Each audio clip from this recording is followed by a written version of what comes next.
Students, let's start with the new chapter, earthquakes.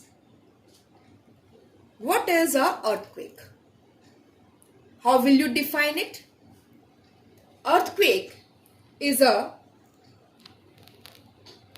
series of shocks or tremor due to a sudden movement of crustal rocks generated at a point known as seismic focus, or we can learn it more better.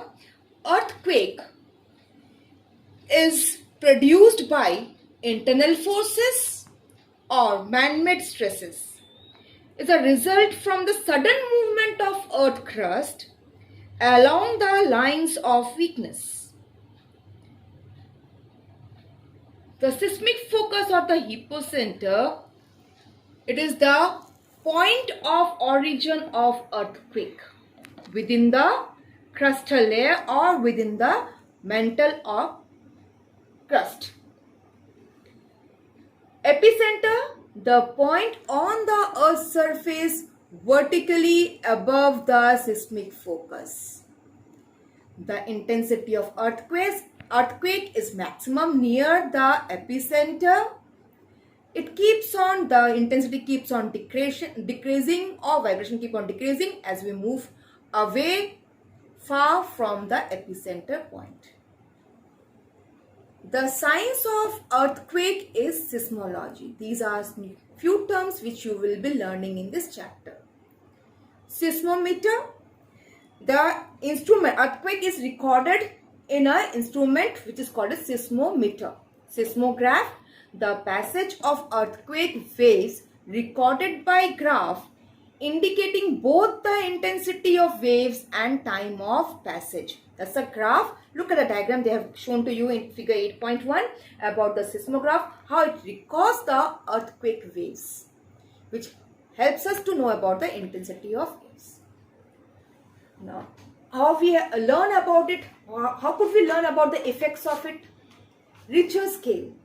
The American seismologist Charles Francis Richter invented the scale which was named after him, Richter scale, where we learn about the intensity of earthquake, the scale of intensity of an earthquake that measures 5 and above, or 0 to 9. 5 and above is alarming.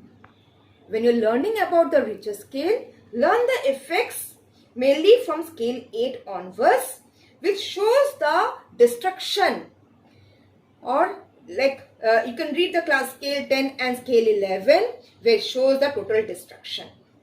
So Richter scale, the scale which help us to know about the intensity of earthquake. Causes of earthquake. Why does it occur? What are the reasons? There are 4 points which has been explained to you in a paragraph. You have to learn just 2 to 3 lines which will where you will use the keywords to explain the reason, and it carries 1 mark answer. The first cause of earthquake which has been explained to you, folding and faulting. We have learned about folding and faulting earlier also. These causes due to the compressional forces, and what you can say, these are because of the tensional forces. If the fault is located in a zone where one plate, the tectonic plates, we are talking about tectonic plates, one plate move against another, then the damages which occurs are tremendous. This fault consists of fracture in a rock along with a great deal of displacement has taken place.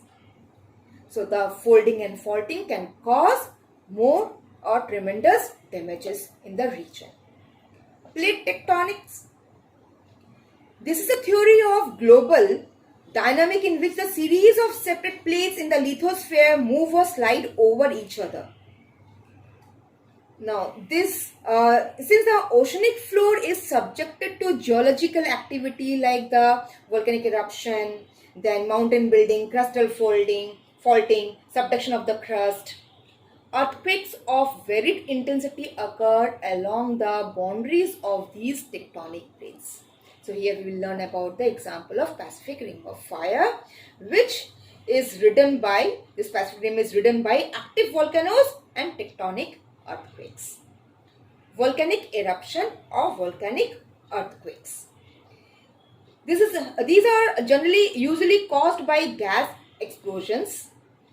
The intensity of earthquake is very high near the volcanic zone. Example of Krakatoa volcano, which near Java, which caused a severe earthquake, and its impact was experienced as far as Cape Horn, and the dust and ash it generated took a year to settle down. Anthropogenic factors, generally we say the human factors or human are responsible for the displacement of or disturbance of equilibrium on the earth's surface. In the earth's surface, like nuclear explosions, blasting of rocks, etc. by dynamite, impounding of this large quantities of water in dam and reservoirs, all are responsible for the earthquake of various intensity and magnitude due to the human factor or anthropogenic factor, also termed as associative origin. Next is about the seismic waves, the interpreting seismic waves data. Regarding this, related to this, I have uploaded a video link which has been sent to you a few days back. There they have explained you about the primary waves, secondary waves, long waves in detail. Let's revise in short. Primary waves passes through gases, liquid and solids. Primary waves travel fastest, their velocity increases as they pass through the mantle and drops in the outer core and rises in the inner core due to the pressure. Secondary waves, they travel only through solid and cannot penetrate through the dense molten matter. They travel along the curved path only. Long waves, they are slow waves which travel along the earth's surface, vibrating horizontally at right angles to the wave direction like sea waves. In short, seismic waves, about the three waves you will learn here. Effects. As we know, earthquakes are tremendous, they are destructive. So they are both effects. We can learn about both the types of effects: destructive effects and constructive effects. Destructive effects, learn only the names or the headings of the effects, like the loss of human life, loss of human property, then collapsing of building, fire, forest fire, it could be landslide, tsunami, flash floods. These all cause destruction wherever it occurs. Constructive effects, the coastline, it helps in changing the coastline by forming the bay, gulf, estuaries, which becomes give rise to better navigation. And then second constructive effect is give rise to geyser and hot springs, which are beneficial for medicinal purposes. Earthquake zones of the world. 70% of earthquakes are experienced in the Circum-Pacific mountain belt, which includes the South America, margins of the Pacific Ocean, or in South America, North America and Asia. Then some Japan Islands, Philippine Islands and Indonesian Islands also. Mid-world mountain belt experience 20% of earthquakes, which covers the Alpine Himalayan belt region in Europe and Asia. The rest of the 10% are associated with the submarine ridges, rift valleys and other areas. Mainly, if you see the zone of the world, earthquake zones, then it is in the Circum-Pacific belt or near the Pacific region, which covers. So, as we have learned about this volcanoes and earthquakes go simultaneously. So, along the margin of volcanoes, we experience the earthquake also. So the gist is, we have learnt about the definition, seismic focus, some new terms for you: epicenter, seismology, seismograph, seismometer, Richter scale, causes, seismic waves, effects, both destructive and constructive effects, and the zones of the world. My advice is to, when you listen this video explanation, please keep your chapter open in front of you, so it will help you to go through the keywords, use the keywords when you are learning answers or writing the answers. Hopefully it is clear to you. Thank you.